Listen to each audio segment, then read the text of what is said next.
Okay, good evening, everyone. I'd like to welcome you to this presentation. And this is the second of a series of CE events that we will have quarterly.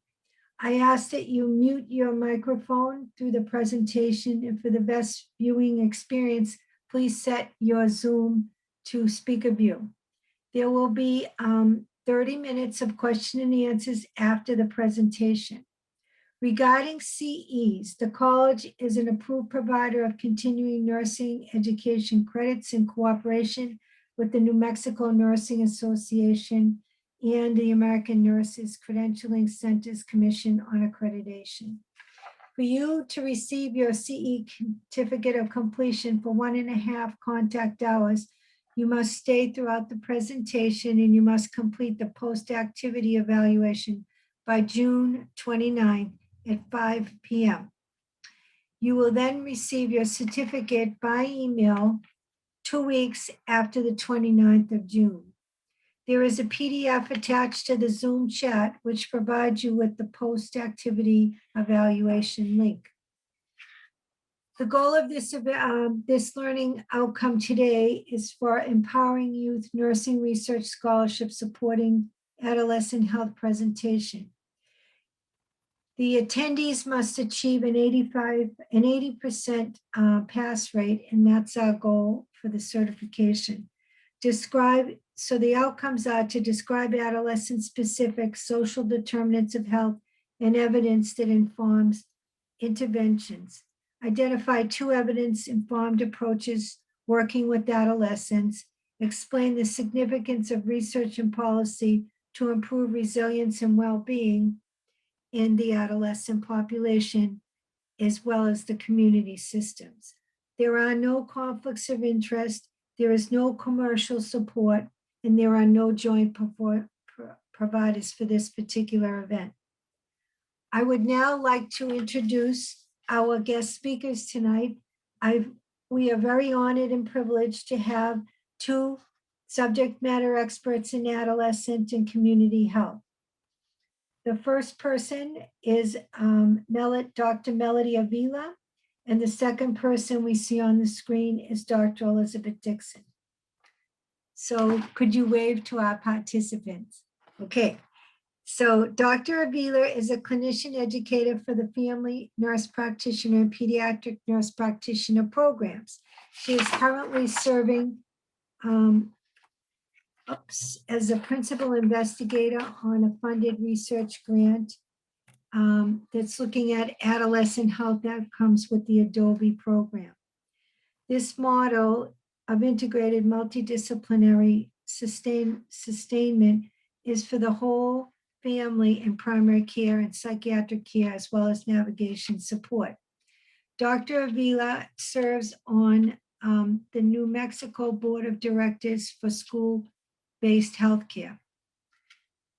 Dr. Dixon is our secondary, now I'm going to tell you a little bit about Dr. Dixon, which is our second speaker, sorry. Dr. Dixon has a secondary appointment in the UNM College of Population Health.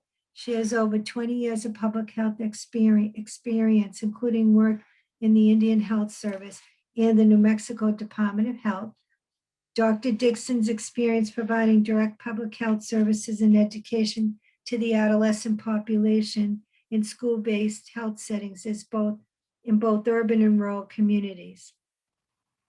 She has her scholarship focus on adolescent health, school health, and community-based participatory research. Her current funded research explores how perspectives of sexual health and education in school settings and experiences of school nurses during COVID-19 pandemic. As faculty at UNM Center for Participatory Research, Dr. Dixon collaborates with the multidisciplinary research teams exploring the use of community-based participatory research in academic settings, as well as community partnerships. She also serves on local and state advisory boards related to adolescent health and school health. She is a board member for the New Mexico Alliance for School-Based Healthcare. I would now like to turn the microphone and the PowerPoint presentations over to Dr. Avila and Dr. Dixon. Thank you again for taking the time to share your expertise with the community and of New Mexico, our alumni and our faculty, as well as our students. Thank you.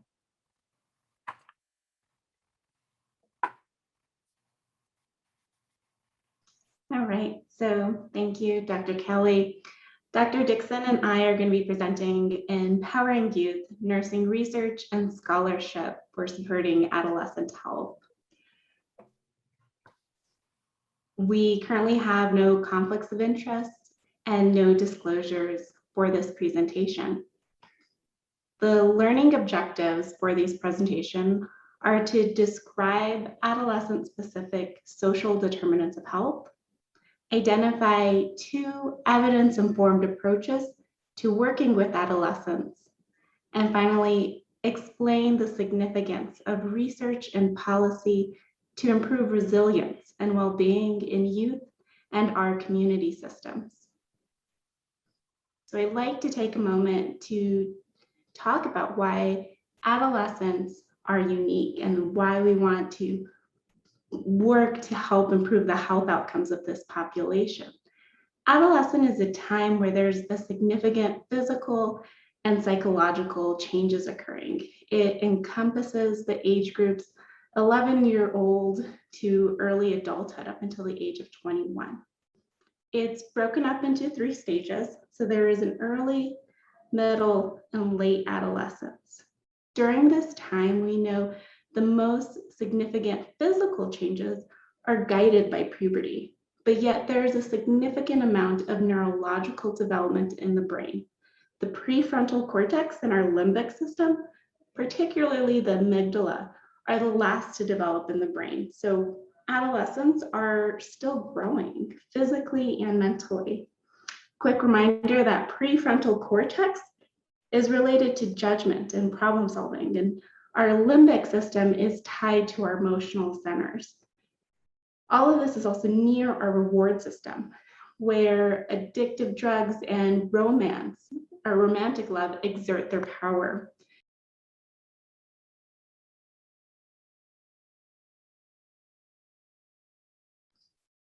I'm sorry, was I muted? Just for a second, I apologize.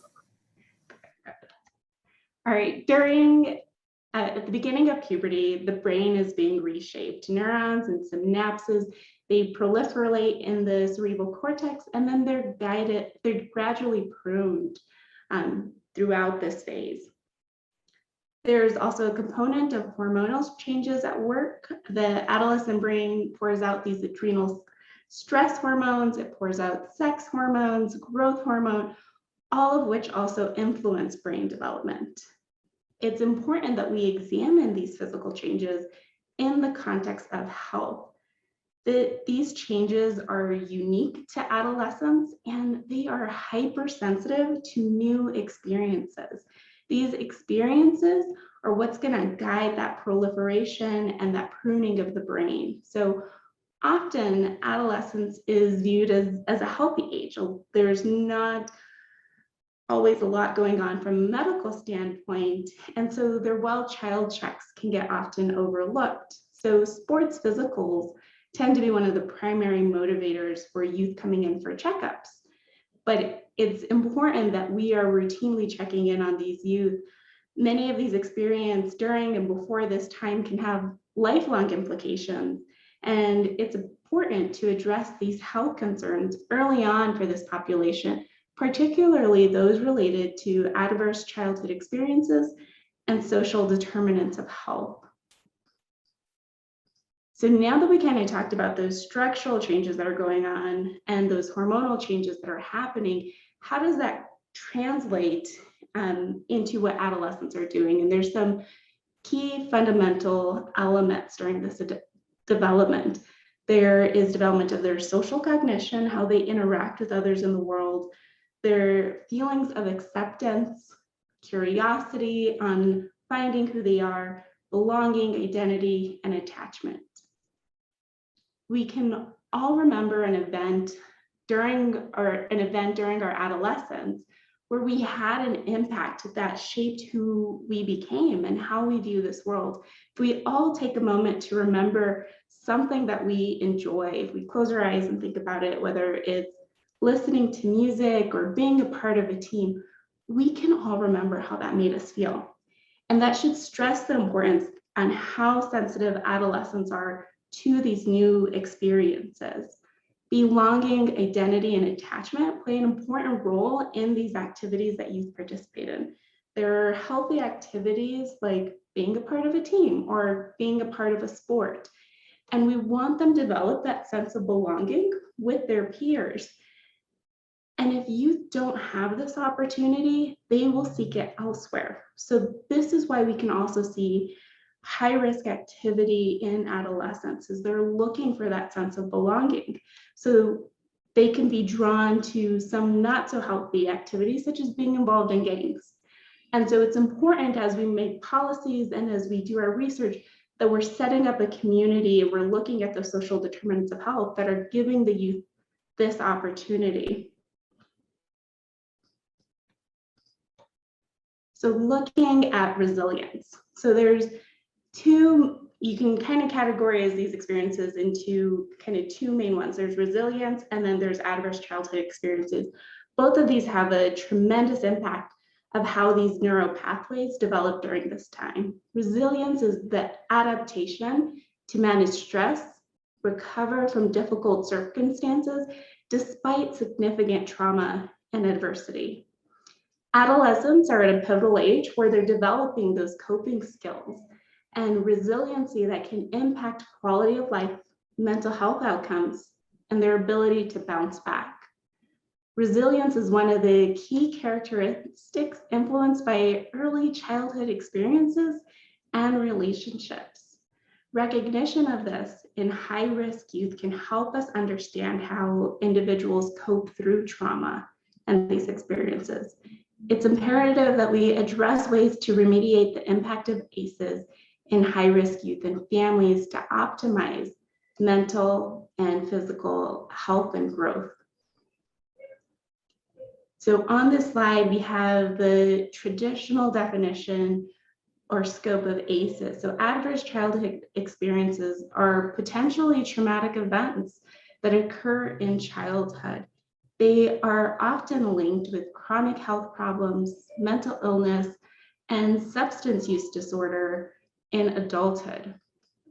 Here are some examples of the traditional ACEs. So off to the left are the ones that are more commonly known, such as abuse and neglect, and then household dysfunction, which can be related to untreated mental illness in the house, a partner treated violently, particularly mothers, divorce, someone becoming incarcerated in the household, or untreated substance abuse.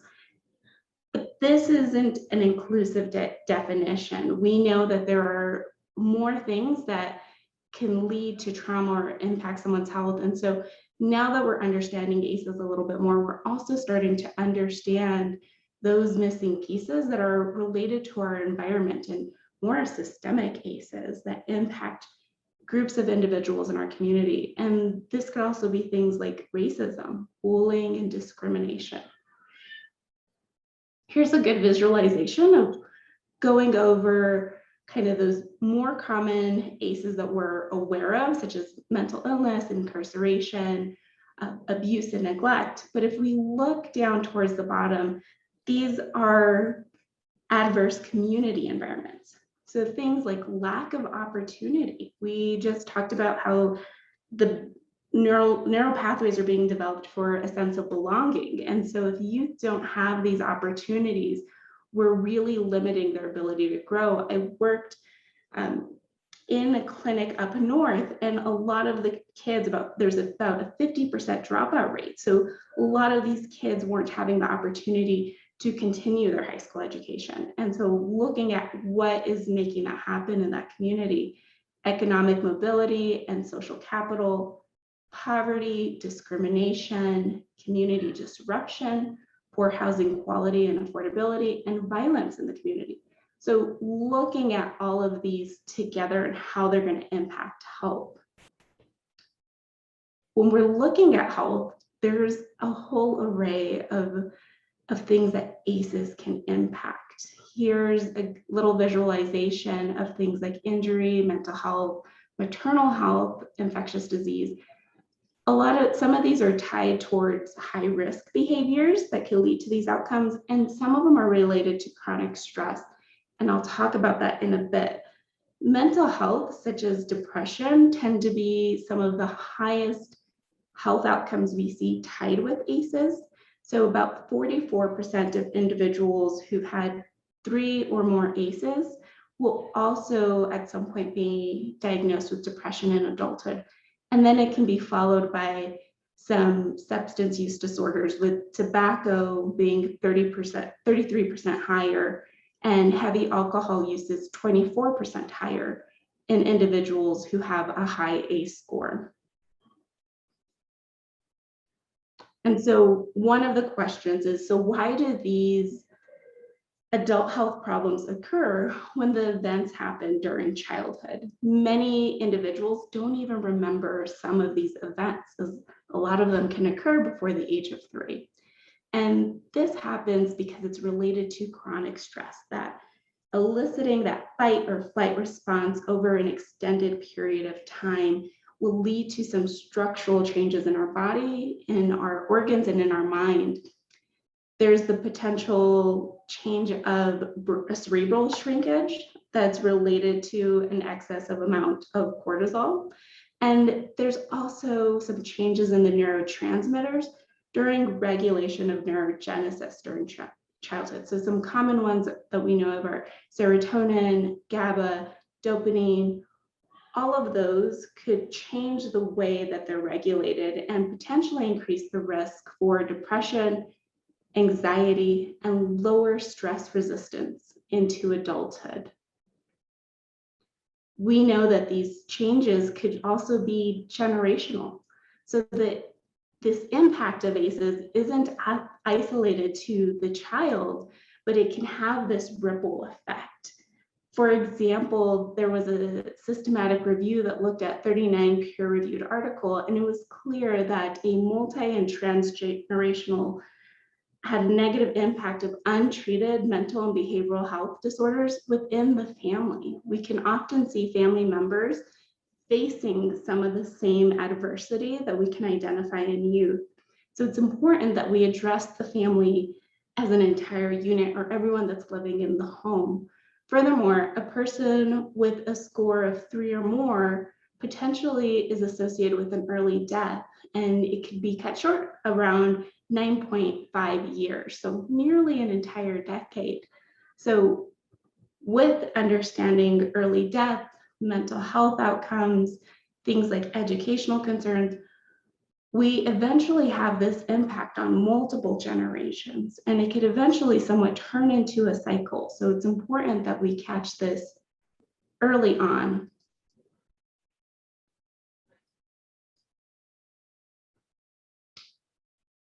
And I'm going to hand it over to Dr. Dixon.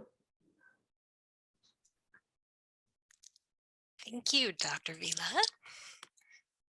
Wonderful. Well, it is wonderful to be here with you all, and I am going to just jump into this next section. On this slide, you will see the very familiar model of the social determinants of health, or SDOH, which is known by the World Health Organization as aspects and factors of people's lives that are the conditions in which where we are born, where we grow, where we live, where we work, and where we age.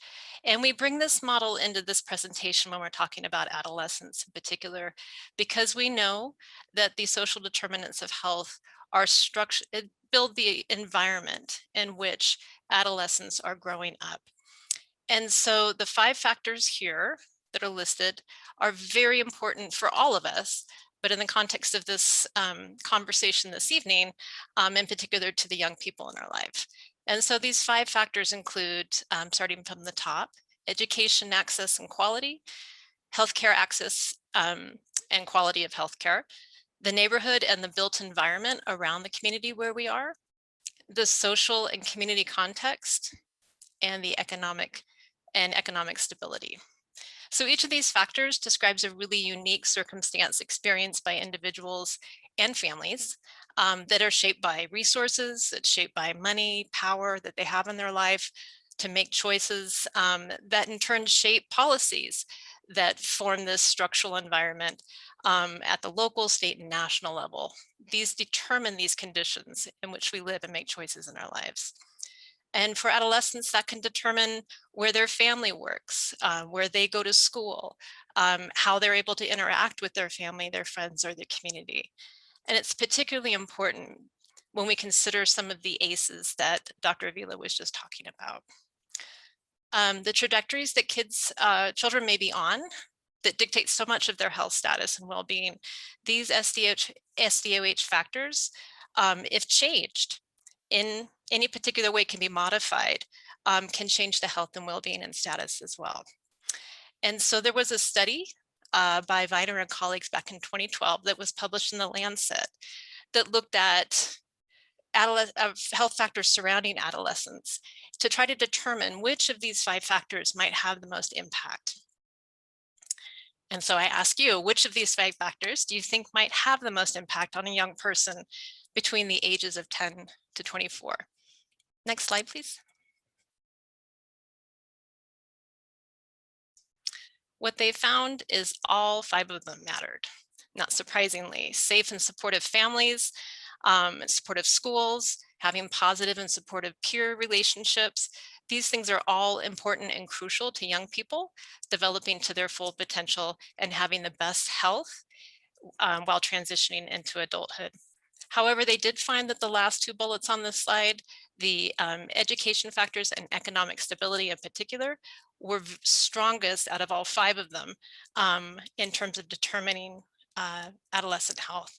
And they recommended that when we're looking at making structural changes, when we're looking at making interventions in adolescents' lives, that all of these be taken into context, but that those 2 be included in particular. Next slide, please. So if you look at the model of ACEs that Dr. Avila shared with us earlier, and you place it next to the model of the social determinants of health, you can see, while the color coordination isn't exactly completely correct, you can see that many of the structural things identified in the SDOH model can be connected to the ACEs and the experiences of young people that can put them at risk. And I ask you if there's, oh, not quite yet. Is there any ACE experiences listed on the left in the ACEs model that wouldn't and somehow be impacted by the factors in the SDOH model on the right? Next slide, please. So it's important when considering, when discussing the critical importance of adolescent development period and the impact of traumatic life experiences, that we pause and take into context the moment that we've all been living through since the spring of 2020. And like many populations, the impact of COVID-19 on youth, who for many, the growing influence of their peers, experience closures of schools and closures of access to healthcare and mental health services. And so many people who are youth serving professionals, they've been investigating and trying to understand what this is going to look like. If you could click through the next 3. Here are some of the issues that have been, one more, that have been investigated and published over the last years. There isn't any part of an adolescent's life that isn't of concern. And these 3 articles in particular, looking at mental health, sexual health, could be the impact on the isolation experienced by adolescents. Later in the presentation, I will share some scholarship done by a group here in New Mexico, clarifying exactly what those COVID-related experiences have been like for youth. Next slide. A particularly important youth population that can be vulnerable to ACEs and have, and many of the SDOH is our LGBTQ plus community. Our youth population are lesbian, gay, bisexual, transgender, and queer young people. We know from the New Mexico Department of Health that 1 in 7 of New Mexico youth identified as lesbian, gay, bisexual, or not sure. And 86% of students, LGBTQ students, reported being harassed or assaulted in the school environment. And that would include not only verbal harassment, but physical harassment, sexual assault, and bullying. And this includes 3 times more likely to have been forced to have sex, to experience physical dating violence, and twice as likely to be bullied at school than their straight peers. They also have higher rates of substance and tobacco use, as well as depression and anxiety. And 26% had reported at the time the data was last analyzed of having attempted suicide in the previous 12 months. So we know from each of these indicators that inequities and risk can be higher for LGBTQ youth, as well as LGBTQ youth of color. And what these mean when we look at health and education outcomes is that this can equal to more missed days of school, lower GPAs, and lower reports of self-esteem. For LGBTQ youth, there is a surprising lack of supportive school policies and practices to create a safe and supportive school environment, and a lack of access to community resources that are inclusive and LGBTQ friendly. Next slide. So let's shift gears a little bit from many of the issues and problems that we're aware of that youth can face, and think about what are some of the practices and interventions that we know can help support young people going through the adolescent period and to reduce the impact not only of the structural SDOHs, but also prevent ACEs. This particular model on this slide is from the Centers for Disease Control and identifies 5 specific categories of interventions that can do just that. And that includes interventions to strengthen economic supports to families, including strengthening household financial security and offering family-friendly work policies that are supportive.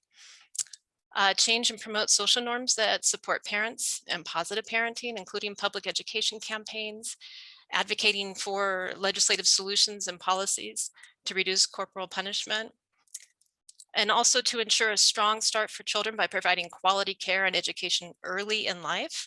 This includes early childhood visitation programs, which many of you may be familiar with the Nurse Family Partnership Program and the Department of Health Family Connect program. Also high quality childcare, improved quality through licensing as well as accreditation, and access to quality preschool, enrichment for family support and engagement.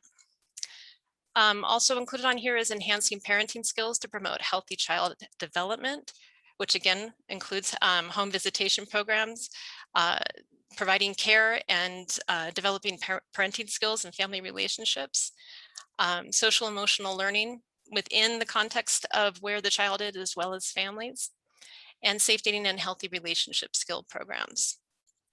Intervening to lessen, intermediate, and prevent future risk, especially when it comes to ACEs, including enhancing primary care and making it adolescent friendly and accessible. Treatment to lessen the harms and exposures of abuse and neglect during childhood and adolescence. Treatment to prevent problem behavior and later involvement in violence, as well as family-centered treatment for substance use disorders.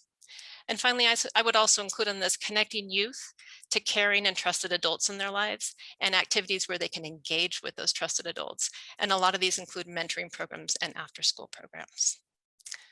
Next slide. And Dr. Vila, I think I'll turn it over to you for the next 2 slides.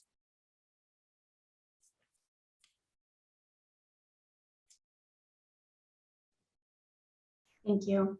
So as Dr. Dixon talked about, we want to have a community and a healthcare system that provides empowerment to youth. And the way we're going to do this is the theoretical framework that we use. So things like a harm reduction approach, making sure that we are listening to the youth that come in and that we're empowering them with healthy choices.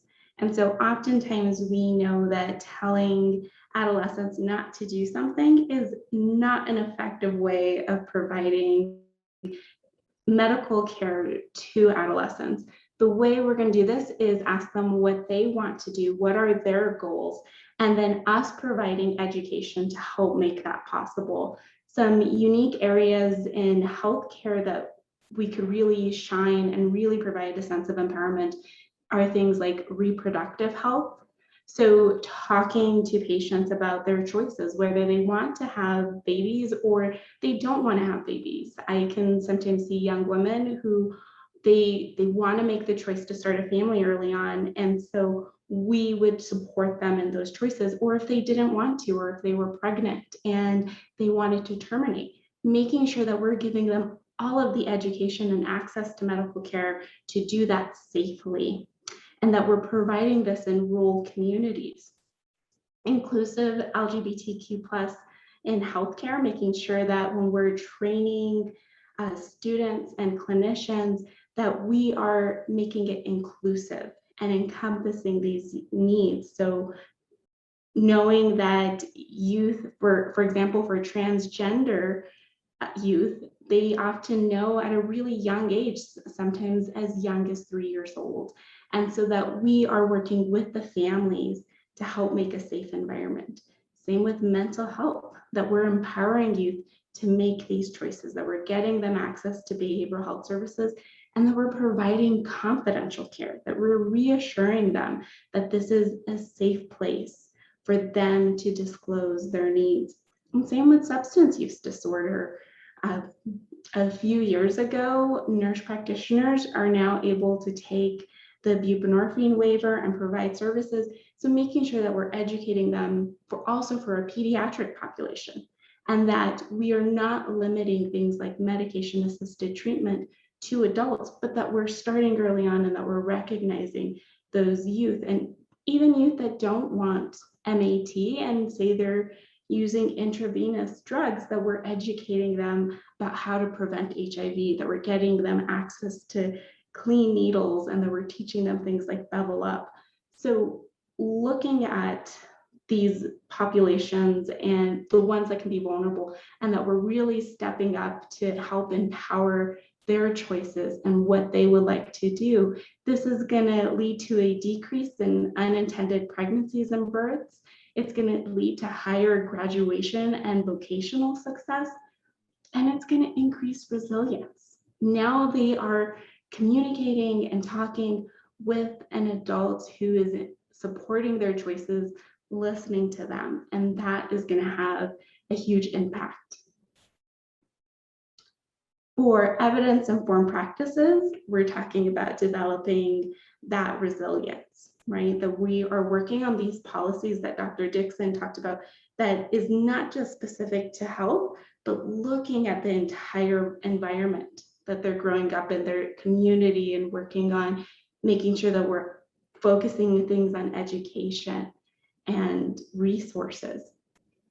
That we're talking about school and community engagement, that these kids have the opportunity to develop a healthy sense and belonging in things that will make them identify with their community, whether that's getting them involved in volunteer work, whether that's getting them involved in schoolwork, that we're using our knowledge to help support that.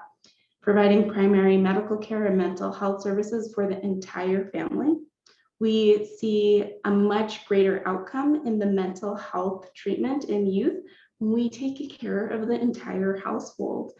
And this starts all the way at the beginning during the newborn visit, and us screening mothers for postpartum depression, and that we continue supporting families and households every single well-child check that we do, and using navigators in the community or community health workers.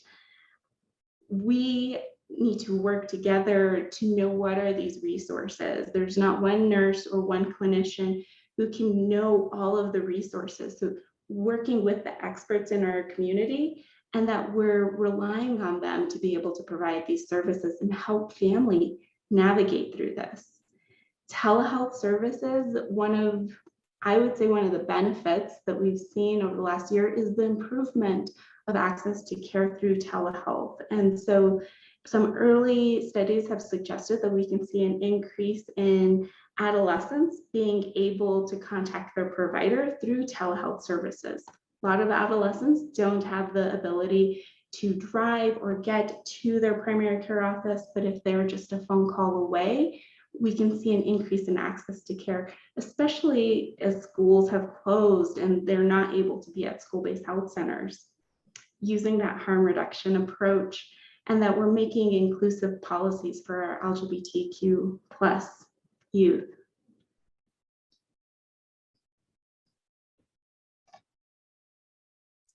I'm going to hand it back to Dr. Dixon. All right. Thank you. On the note of engaging youth in terms of mentoring activities and an evidence-based approach when conducting scholarship and research is what's called Youth Participatory Action Research, or YPAR. And this is defined as an innovative approach to positive youth and community development based on social justice principles, in which young people are trained to conduct systematic research to improve their lives, their communities, and the institutions intended to serve them.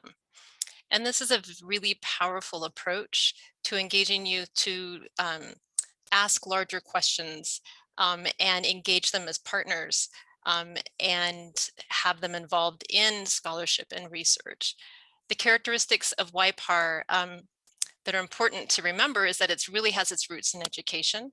It is hoping to teach and train young people.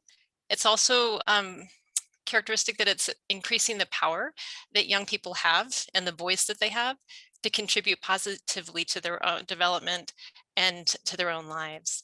It generates knowledge informed by the youth themselves, who are considered the experts in their own life, and can really address the real world problems as the youth see the problems in their lives. And this can offer what's considered a cyclical process of not only reflecting on what the issues are, but learning about how to address them and then putting those lessons into action. And even most importantly, is that the solutions that are come out of this type of approach to inquiry is that these solutions to problems come from the youth themselves. These are issues that they care deeply about and can help develop their own critical consciousness. Some of the core principles of YPAR are that it's important to bring them into training and practice around research, critical thinking, and leadership. It's intentional, again, to be sharing the power, which is a very tricky process sometimes between the adults that are mentoring this type of approach and the youth that are engaging in this. And that involves acknowledging the inherent inequity between youth and adults when they are working together. But it builds the trust and employs clear communication so that youth can be mentored as well as centered in this type of approach. And then, of course, having them integrated into the phases of research, from the very first research question or identification of problems all the way through the dissemination of any findings. So some examples of research tools and methods that some of you may be familiar with or have been involved with yourself.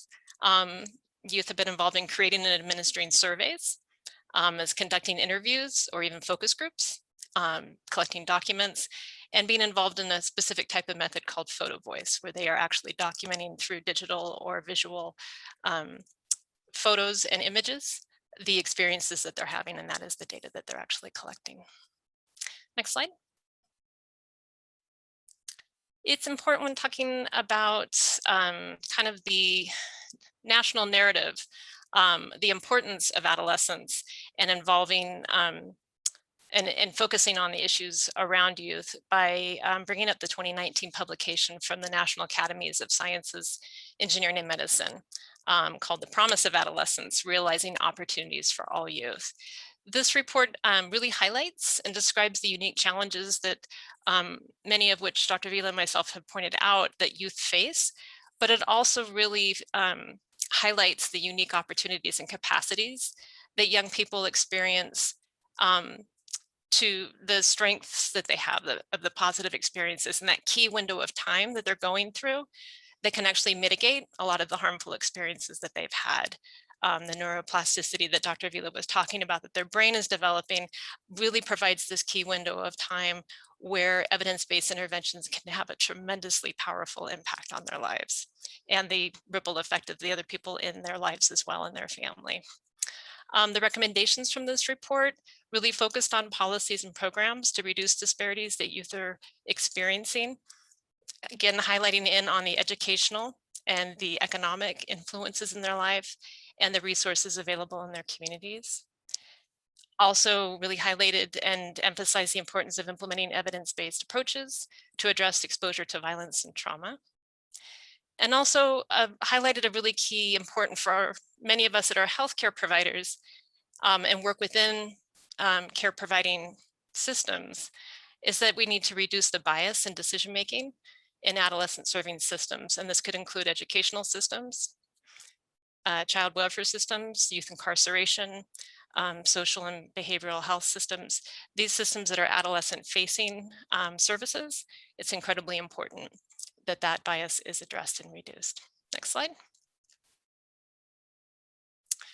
And before we move on to some more focused discussion on the scholarship that Dr. Avila and I have been engaged with, I wanted to make sure that folks were aware of the wealth of publicly available data that we have that focuses on adolescent health that's available at the national as well as the state level here in New Mexico. Because when we talk about identifying trends in health outcomes for young people, and we talk about the evidence-based interventions we want to use to support them and to prevent issues, we know that data is available to not only describe the problem, but also these structural environments where our youth live, grow up, and go to school.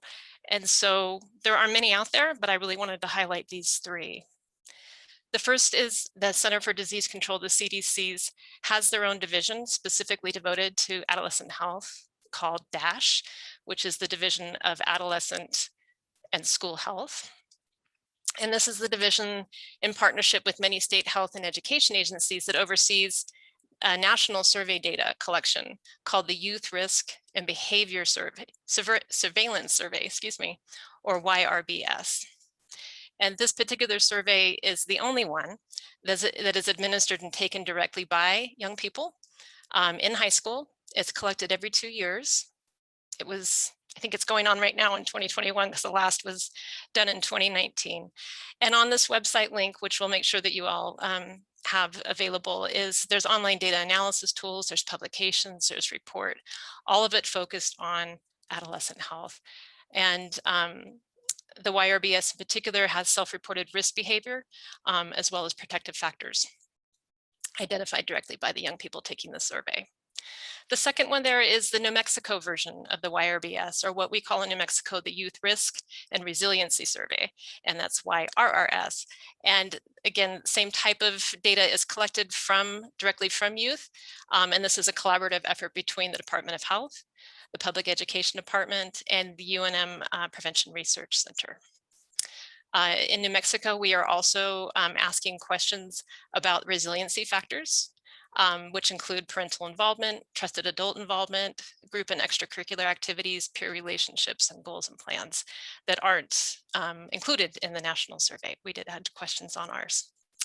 And finally, the last source of publicly available data incorporates data from the YRRS, and that is the New Mexico Department of Health Community Health Assessment Programs IBIS site. And this incorporates public data sets from the American Community Survey, the Behavioral Risk Factor Surveillance System, the Pregnancy Risk Assessment Monitoring System, PRAMS. All of this is incorporated into one publicly available platform. It's organized by health topics, by age group, including adolescents, breaking down by geographic areas like counties and health topics. And so it is all there as data that we can use to, again, describe what it is the issue that's going on. What are the actual indicators and outcomes that we're trying to measure to understand what our young people are going through. Okay, next slide. Dr. Vila, I'll pass it on to you. All right, so now Dr. Dixon and I are going to take a moment to talk about the scholarship and the research that we are currently working on. One is I would like to talk a little bit about what ADOBE does and how we got started. So the UNM ADOBE program is a wraparound service for high-risk youth. And to understand why we got started, I'm going to talk a little bit about New Mexico juvenile justice system. So some facts about New Mexico youth, particularly those in Bernalillo County, is that approximately 99.5%, so nearly all youth in Bernalillo County Juvenile Detention Center have a diagnosable mental behavioral health disorder. And 86% of them have had a score of a 4 or greater when they were screened for ACEs, which we know is predictive for mental and behavioral health problems. This is higher than the national average. And one thing that we can understand is that early treatment of mental and behavioral health disorders can reduce high-risk activities and potentially reduce contact with the juvenile justice system. So ADOBE itself takes referrals from youth that have had contact with the justice system, and they provide these wraparound services. One of them is home and community-based navigation, where it's intensive case management, where our navigators typically go into the home and they meet with everyone in the household and they help assess with any resources. So finding benefits, job readiness, helping with housing applications. We assign them an educational navigator, which specializes in education and vocational support of youth and making sure they're in the correct program, that schools are assisting with their IEP, that guardians or parents are engaged in what they're doing in school. And for those that have dropped out, though, we are getting them access to the GED program if they would like, or helping them find jobs. Even something as simple of getting them into a driving school or driving program so that they have those skills to be able to go to work. We provide primary medical care where we follow this holistic and harm reduction approach. We're located at the North Valley and Southeast Highest. We provide, their well child checks, resources to birth control and LARCs, long-acting reversible contraceptives, and MAT, medication-assisted treatment, and treatment for substance use disorders. We have a psychiatrist and we provide psychiatric and mental health care.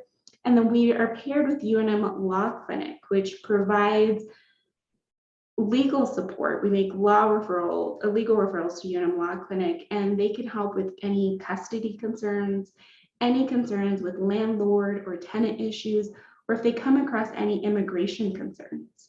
Clinical law students represent the clients and they're supervised by faculty. Before COVID, they would go into the home and meet their clients.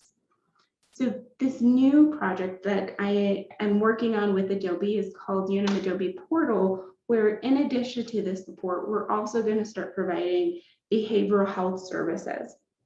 And we're going to expand our population to not just youth that have had contact with the justice system, but to youth that have contact with CYFD.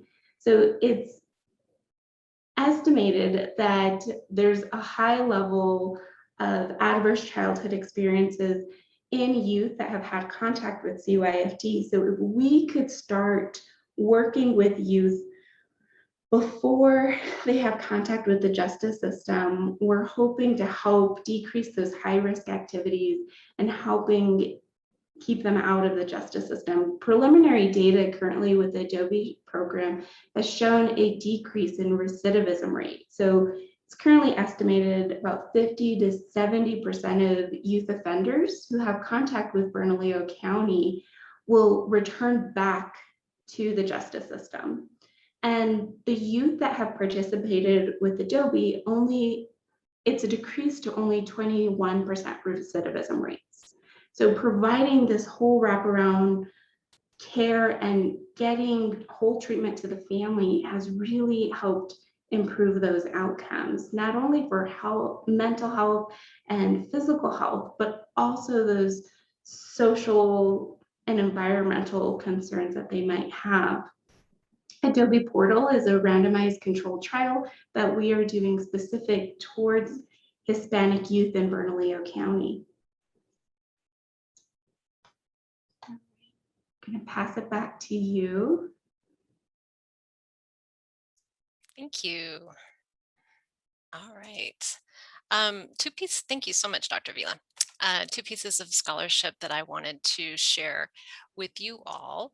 Actually, I take that back. 3 pieces of scholarship I wanted to share have to do with youth-informed sexual health education and how that can impact sexual health outcomes for youth in New Mexico. I wanted to talk with you about an intervention focused on school-based health centers, and also an intervention closely focused on reducing suicide rates for LGBTQ youth in New Mexico as well. This first slide, if you could please click once. I think, yeah, okay, these were transitioned. So in previous research that I've done, we wanted to evaluate, taking into context the rates of which New Mexico youth have previously over the decades, quite frankly, been experiencing very poor sexual health outcomes when we look at rates of unintended pregnancy, rates of sexually transmitted diseases, including chlamydia and gonorrhea.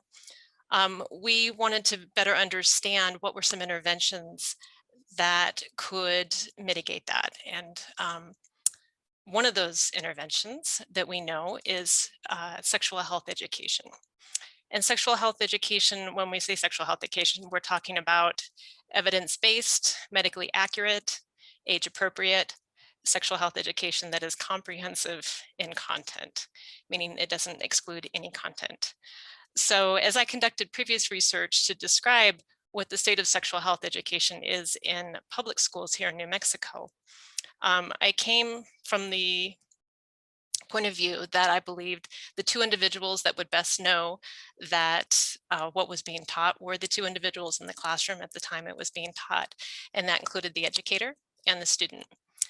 And so this first project was a mixed method project. I had the pleasure of working with the wonderful folks over at the CTSC. Thank you, Orrin Myers and Heidi Rachel Brakey and their team. With the folks over there, we analyzed, the first part of it was a quantitative secondary data analysis, where we looked at survey data from the CDC, much like the YRS data. This is a database called Profiles that actually asked teachers about the health education they were teaching in classrooms. And so what we were able to summarize were the gaps in sexual health education content and the need for teaching materials specific to sexual health education, but also, and more importantly, the fact that many of those being asked to teach this content needed training. They had not been training. And so what were their professional development needs? What were the certification and training and license endorsement that they had?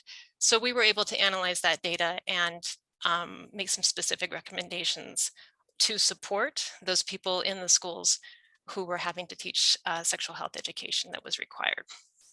The second part of this study, we interviewed recently graduated, recent high school graduates within the last 2 years from around the entire state to find out what their experiences were like with sexual health education. And not surprising, we found out 3 key findings.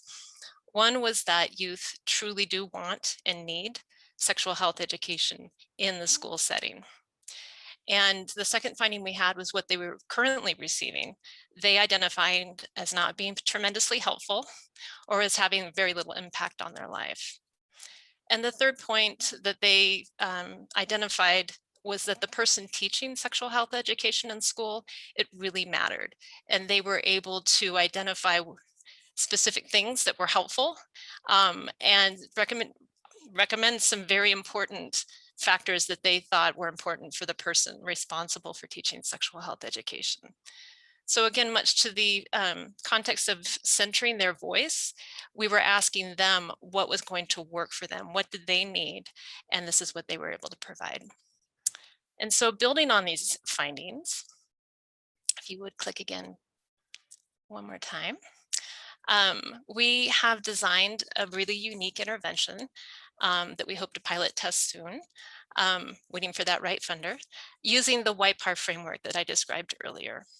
And that is centering youth voice and experience as the expert in their own life about what it is that they need when it comes to sexual health education, and having them co-create a professional development and training intervention for school health personnel who work, especially in the rural schools around New Mexico, to be able to be prepared and teach sexual health education that's going to be relevant and important and received from the youth that are going through secondary school. Next slide, if you would. The second exciting piece of scholarship that I want to share with you is a wonderful new project that just got off the ground this spring. That's a collaboration between Project ECHO and the New Mexico Alliance for School-Based Health Care. And that is to address the needs of students returning to school this coming fall, and the extensive and multiple primary care and mental health needs that many are anticipating that they're going to need when they enter into the school environment. Those that have access to school-based health centers on their school campus or near their school campus, we wanted to make sure that those individuals working in the school-based health centers were prepared. And so a needs assessment of those clinicians that work within school-based health centers recognized what they needed to know.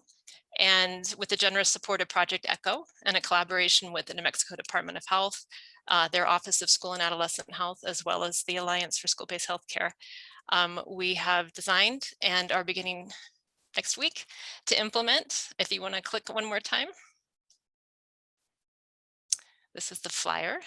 A series of ECHO sessions specifically to address the needs for clinicians in school-based health center environments and what they anticipate are going to be the problems for children and youth who will be returning to school in the fall. I am more than happy to make sure we share these links for anyone that's interested. That does start next week.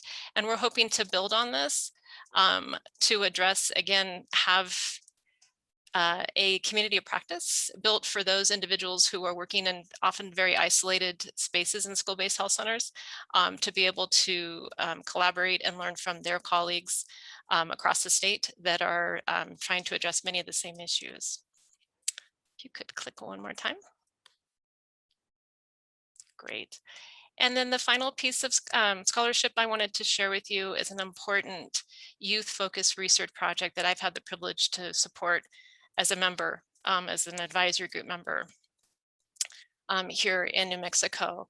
And that is the RLAS project, which stands for Reducing LGBTQ Adolescent Suicide. And this is a NIH-funded project with the principal investigators of the project are Katie Wilgig and Dr. Mary Ramos, with PIRE, which is the Pacific Institute of Research and Evaluation, the UNM School of Medicine, the Trevor Project, and the New Mexico School Nurses Association. And so the project itself is implementing school nurses' strategies to reduce LGBTQ adolescent suicide. And they are taking 6 evidence-based school-focused strategies to reduce the risk of suicide for LGBTQ youth. And that includes identifying and creating safe spaces for support in school environments, developing and implementing specific policies that prohibit harassment and bullying in the school environment. They're also looking to implement and facilitate access to health services that are LGBTQ friendly. And as you can imagine, especially in rural communities around the state, this is particularly challenging. And also to that point, facilitating access to social and psychological services that are LGBTQ friendly as well. Another intervention they are doing is professional development for school staff on developing safe and supportive school environments where they can be that trusted adult in the school environment for students who are feeling particularly at risk.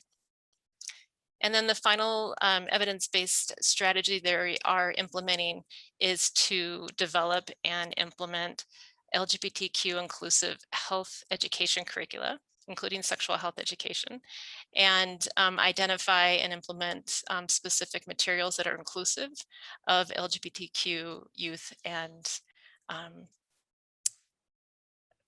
let's see, LGBT, yep, okay, sorry, lost my point there. And the goal of the project really is to enhance school environments to promote positive mental health outcomes, because when you reach for many of our youth populations that are marginalized, and you reach for those margins, you actually include everyone. And so a lot of these interventions, although specifically articulated to be aimed to improve the inclusivity of LGBTQ youth in schools, we also know that there's going to be positive mental health and physical health outcomes for all youth. The website for that project is listed there, and we'll make sure you have that as well. Next slide. And so 2 important take-home points that we wanted to make sure that you remember is that adolescence really is a very critical developmental stage, that those incredible youth in your life, they need your support.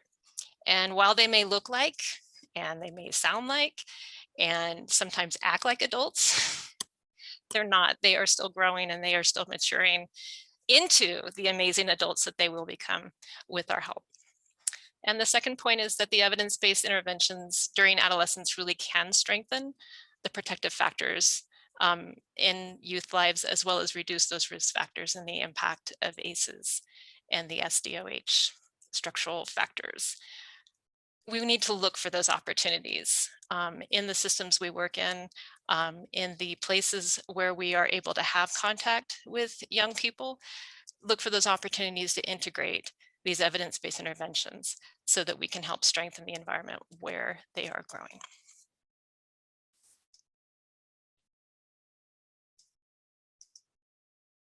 And I think that was the last slide. Yes.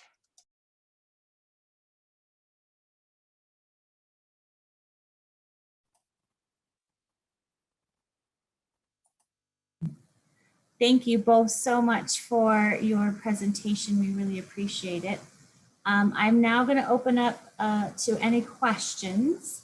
If you want to ask a question of either Dr. Avila or Dr. Dixon, please go ahead and put it in the chat, or you can raise your hand electronically, and I will try and field as many questions as we can. Okay, let's start with Hillary. Do you want to go ahead and mute yourself and ask your question?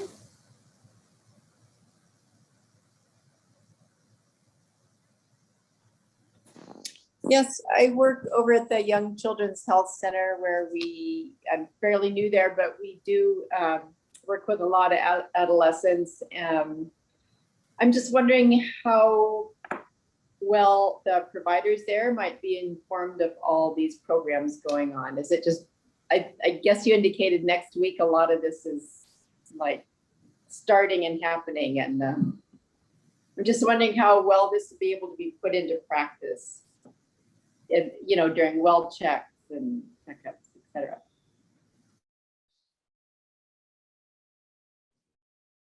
Hillary, that's a great question. I can say Adobe, for the Adobe model, our senior program manager does quite a bit of community work on trying to outreach to different clinics and programs to let them know what's accessible. We can provide a list also of these programs to everyone that you are free to share, and to let our community partners know what we can offer these youth. Great. If I could just add to that, the program that is beginning next week is the Project Echo series that is being offered to individuals working in school-based health center environments. And we can put the link in the chat perhaps of how to register if you're interested. And I would say that I am always amazed that just turning around and talking to someone new who works in adolescent care environments or with youth, there is always something new going on that you didn't know about. And so I'm always amazed, just even within UNM, let alone outside of UNM, how many incredible projects and important work is being done to help address a lot of the challenges that our youth population is happening. So I know that there are ways to make sure that we share all of those important projects. And I don't know, Marlena, if you have suggestions on how to get the word out. Yes, so what we can do is I have all participants who registered, I have their email addresses. So we'll go ahead and forward the flyer with that information to all of you so you have it probably by tomorrow. Great, thank you. We have another question here from Dr. Kulik. Has there been any resistance to implementing the sexual health education in schools? If so, what strategies have been used to overcome resistance? Well, Dr. Koenig, I would have to ask, do you think there is some resistance? Yes. What resistance do you think that might be? Well, that it should be taught. I mean, it's classic, I think, that it should be taught in the home and that the parents should be the ones to teach sexual health education. And so the schools have no business even approaching the topic. So yes, it was obviously a loaded question, but I'm really curious to hear how you've approached trying to overcome that resistance and what you found particularly successful. Thank you. Excellent presentation. Thank you. But yes, there's always lots of resistance whenever you're talking about sexual development of adolescents, because many people see them as kids, and you talk about sex and kids, and all of a sudden a lot of adults eyes cross, and it's a conversation starter or stopper for a lot of people. But I have to say, across the board, when the discussion is centered on the health of our youth, and when data and evidence is presented about what the actual problems are, a lot of people just don't know. And so understanding the importance of offering evidence-based information so that kids have the right information is really, really important. Here in New Mexico, we actually have laws on the books that have been around for over a decade requiring that comprehensive sex education be taught in school. The problem is there's no enforcement of that policy. There's no oversight of that policy. And so how that's being interpreted at the school level and in the community, you know, it's different across schools and communities and districts. And so one thing we can do is to go and identify what the barriers are, of which we did with our study in terms of talking to teachers, and being able to address those barriers. And some of those barriers are the individuals at the leadership level at schools and districts where we need to have these really hard conversations. You know, I'm not going to lie, there's a lot of strong feelings. There's a lot of very deeply held religious beliefs. There's a lot of complicating factors that come into those conversations. But I think the more we center it on the health and well-being of our youth, our young people, that can ease the conversation a little bit better. Thank you. Judy Leesfeld says, do you have any sense of what format or venue teens desire to have sexual education information presented? What teaching or learning activities do they prefer? I think it's great you're asking them. They have a lot of opinions and a lot of thoughts about how they want to learn and where they want to learn. But I was very struck when we were having these conversations with them, you know, that recognizing the limitations that the school environment has. That said, a lot of youth recognize the information they have on the internet with their friends. The information they're going to when they don't get it at home or they don't have access to it at school isn't always right. And they really want access to correct information so they can keep themselves safe. And so in terms of, there's lots of different teaching strategies that I think would be really effective when people were taught how to do it in terms of having conversations, being open to the questions, How comfortable are teachers being asked really hard questions around sexual health? That's a skill set that needs to be developed and practiced. And so being able to offer the support to the adults who are trying to lead these conversations is really important as well. That's what we're hoping to do with that training and professional development as well. Did that answer your question, Judy? I'm sorry. It did. Thank you. Okay. I enjoyed your presentation. Thanks. Awesome. Clarissa says, excellent work. Congratulations. The development of empowerment in adolescents is essential for making good decisions about their sexual and reproductive health. Roberta Lavin said, how are there parents in this country that still think their children don't have sex? This is rhetorical. It doesn't need an answer. Monica Schmidt says, what kind of partnerships do you have with school nurses? I've had the opportunity to serve as a school nurse in Santa Fe, and it's the nurses who are doing the sex ed classes. I can answer from my experience, and Dr. I'll let you answer from yours. I'm really lucky to work in close partnership with the New Mexico School Nurses Association. And that's just developed over years. They were integral in being able to implement the study that I had looking at who was teaching health education, because you're absolutely right. A lot of school nurses are tapped to come in and teach that content, especially if the person, the teacher doesn't feel trained or comfortable doing it. And so they are a very important part of training, because a lot of school nurses are very knowledgeable about sexual health and can counsel one-on-one, but may not have the skills to be able to stand up in front of a classroom of teenagers and teach multiple classes around sexual health education. And so being able to offer that teacher training as well is really important to school nurses. So in terms of their role around sex education is very important. And they are one of those school health personnel that often float between, if there's a school-based health center, and into the health education classes and back and forth, even though so much of what they do is outside of the realm of health education, right? But they are that key component and that bridge between the health space and the education space that a lot of our youth are living in. I will say we are just this year, we just received funding from the National Association of School Nurses to conduct a study to find out what the experiences of school nurses were like during this last year, during COVID, inclusive of all the many responsibilities that they have in the school setting.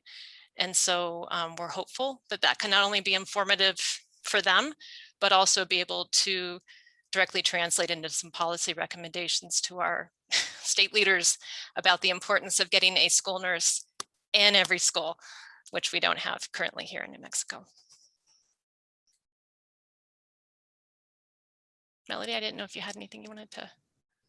I just want to echo that school nurses work pretty closely with school-based health centers, as you mentioned, and one of the deliverables for school-based health centers in New Mexico is providing in-classroom sex education classes. So they'll often pair with a health class or a PE or the biology class, whichever is most appropriate for that school. And they'll work pretty closely with nurses to make sure that they're delivering the information that they need.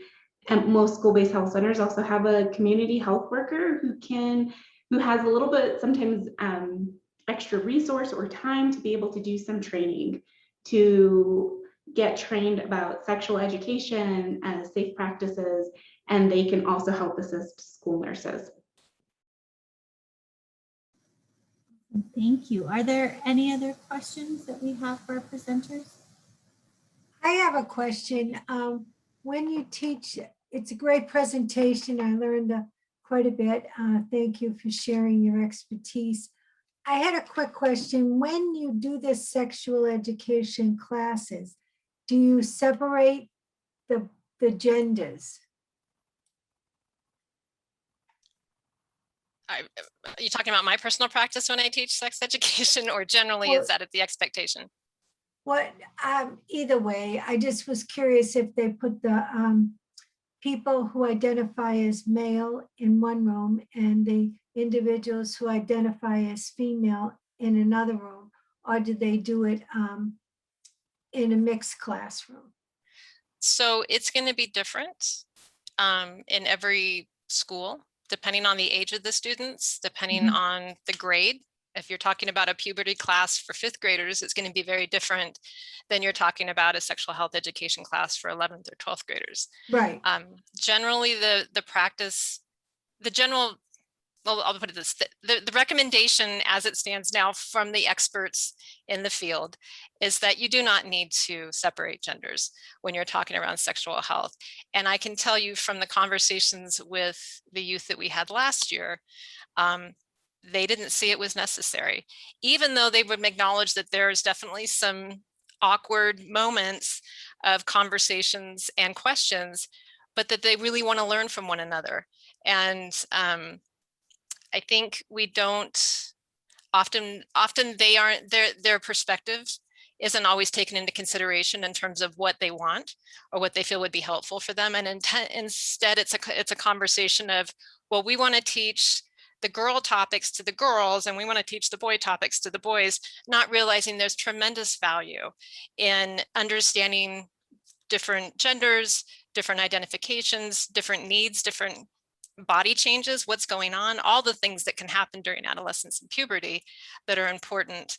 Not to mention, rarely they're going to be becoming adults at some point, and they were very clear that whether we're engaging in sexual activity now or this isn't something we're going to do for many years, we will need to interact with people of the other gender. So it's important for us to understand. So that was a really key message. Thank you. Did that answer your question? Yeah, I was just curious because there's different views on it. I'm more inclined to agree with you, your perspective of having mixed classes, because for the exact reasons you said, better understanding of each other. Yeah. Thank you. And the evidence supports that too, I'll say. We do have a comment from Monica Schmidt. She said, school nurses have worked very hard this past year, so I'm glad their experience is being studied. Thanks for the nice presentation. Are there any other questions that we have? All right, well, I just want to thank everyone.